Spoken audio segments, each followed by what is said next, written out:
The African Conservation Trust's vision and mission is simple. Our vision is a living world with a byline, people on a profitable planet.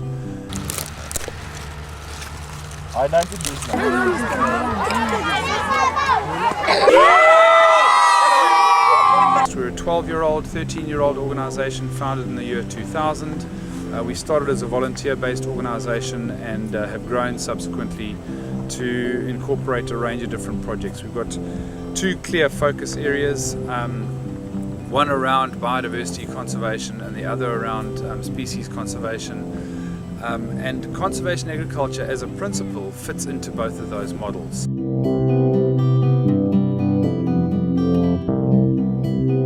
The whole philosophy behind permaculture is that it's a way of designing energy efficient and environmentally friendly systems of production in terms of food production and natural resource production.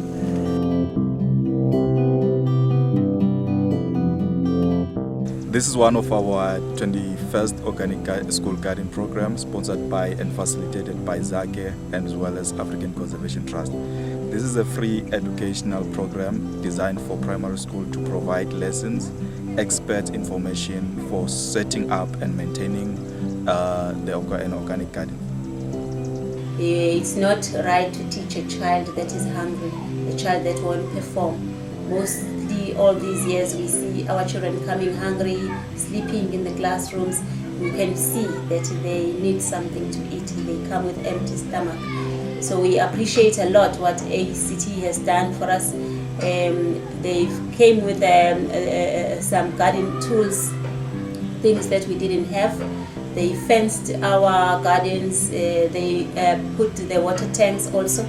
So starting these gardens won't be wasting or digging in our pockets. The garden that was started was just a heap of rocks behind the school. It's a very small piece of land, and when Laurie, BJ and Zandile came, they transformed the whole garden into a very beautiful little vegetable garden. And what's so beautiful, a lot of flowers are growing with the vegetables.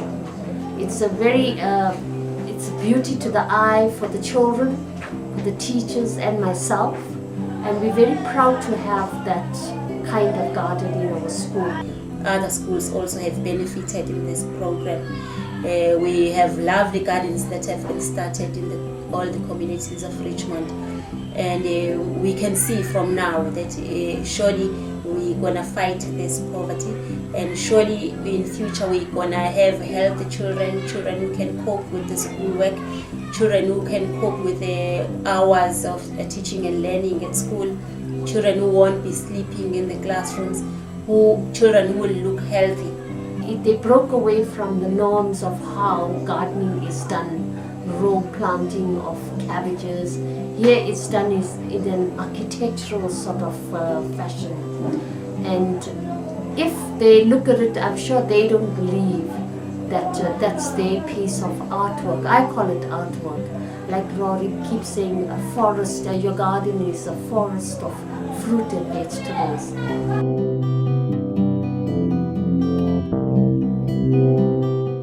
Welcome to one of our food forests. This one is growing in a creche garden here in Richmond, KZN.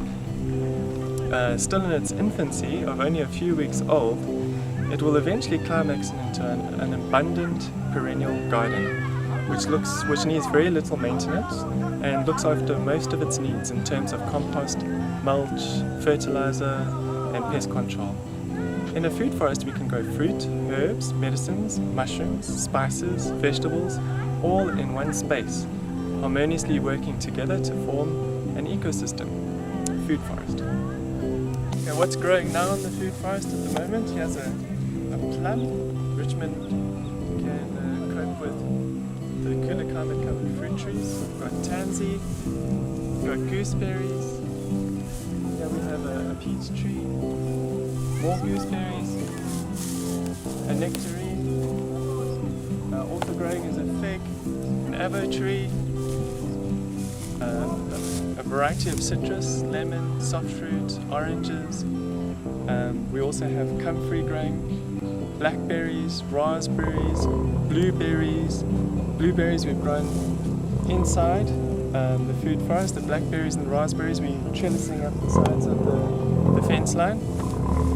And we have nitrogen fixing trees like pigeon pea and sesbania.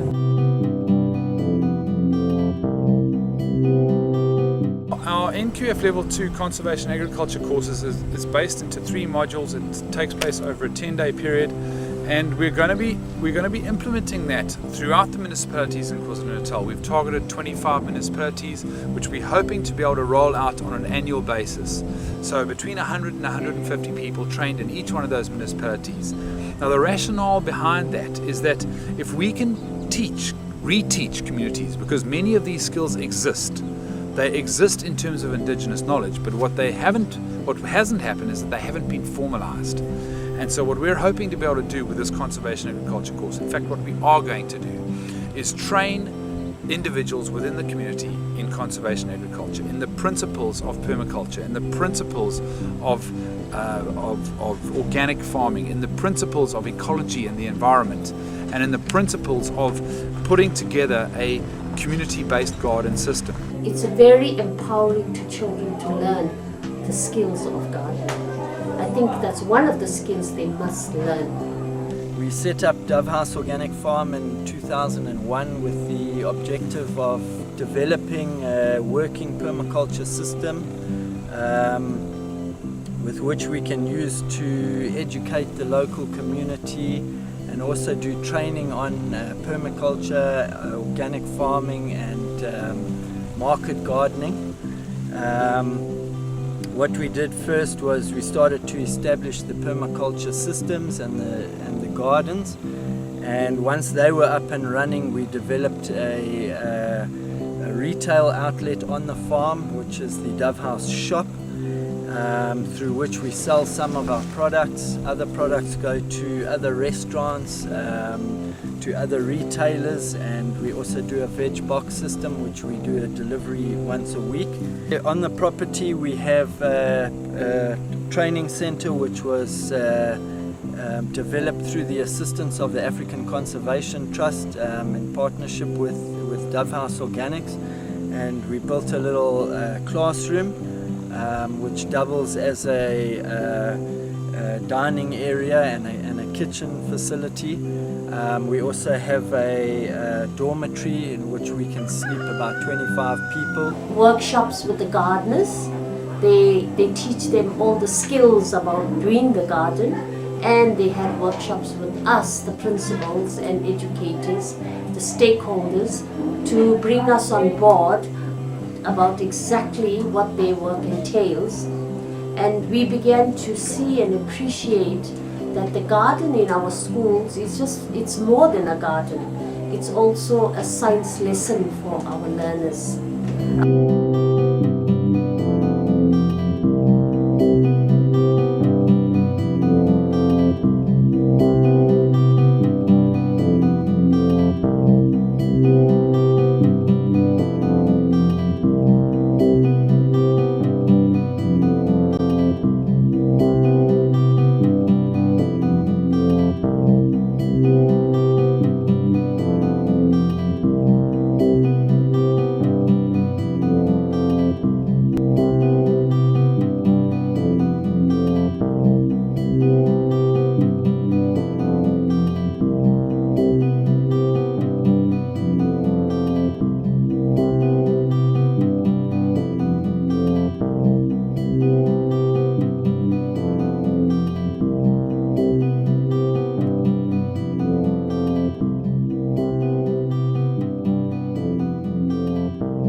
Do things like putting swales in onto hillsides which capture runoff water and runoff nutrients and bring them back down into the groundwater systems. A big part of permaculture is also increasing biodiversity within the garden or farming system, so that we can increase the number of beneficial insects and predators like birds, frogs, lizards, bats, those sort of animals, bringing them into the growing system so that we reduce the amount of organic pesticides or time spent on reducing the negative effects of some of these pests on the crops.